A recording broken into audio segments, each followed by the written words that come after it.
Hey, Celebrity Spotlight Radio fans. The new Superman movie, directed by James Gunn and released on July 11th, 2025, has taken the box office by storm this weekend, raking in an estimated $115 million to $123 million domestically and over $210 million globally in its opening frame. That's a massive win for the DC Universe's Chapter 1 Gods and Monsters kickoff, especially with David Corenswet stepping into the iconic red cape. But here's the twist.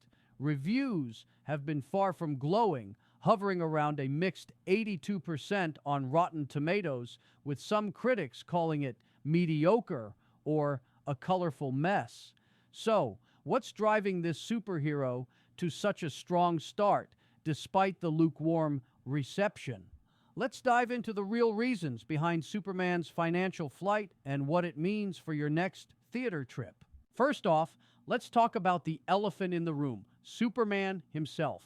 This isn't just any superhero, he's a cultural icon with nearly a century of goodwill from comics, TV, and film.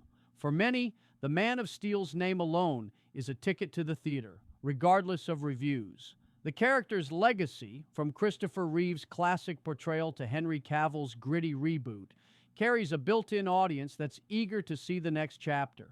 Posts on X reflect this sentiment, with fans noting that the sheer hype around a new Superman film pulls people in, no matter the buzz. It's a brand that promises hope and heroism, and that promise seems to outweigh critical nitpicking for casual viewers. Timing is everything, and Superman hit theaters at the peak of summer vacation. With kids out of school as of late June, families are looking for entertainment, and a PG-13 superhero flick with a dog sidekick like Krypto is a natural fit.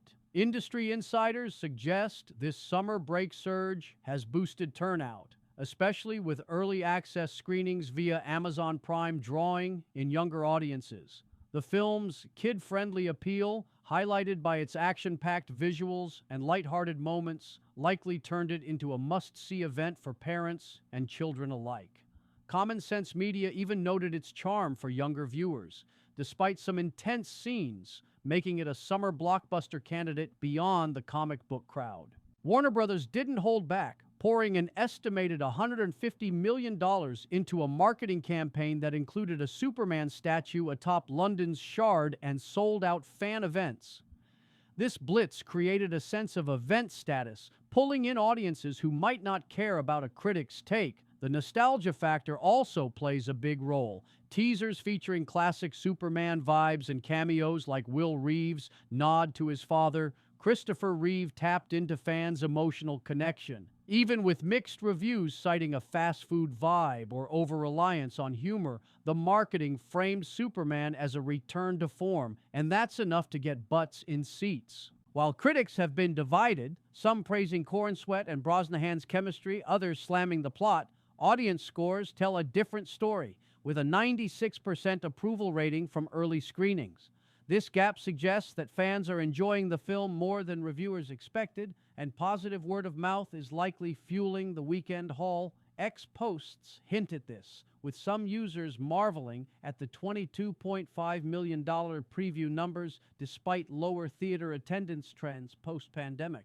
For many, Superman delivers enough heart and spectacle to forgive its flaws, especially when the alternative is staying home with streaming.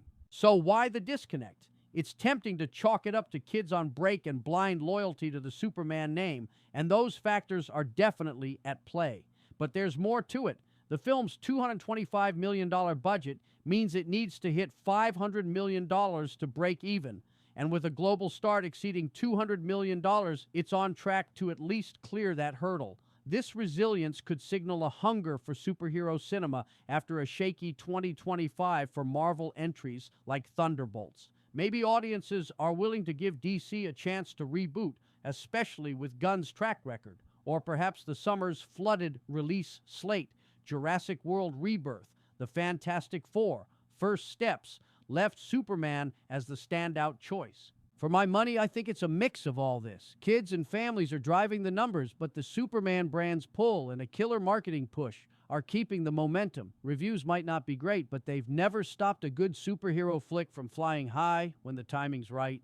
What do you think, Celebrity Spotlight Radio crew? Did you catch Superman this weekend, and does it deserve the box office love? Drop your thoughts below, and let's keep the conversation going. Subscribe for more movie breakdowns. Hey, buddy, eyes up here.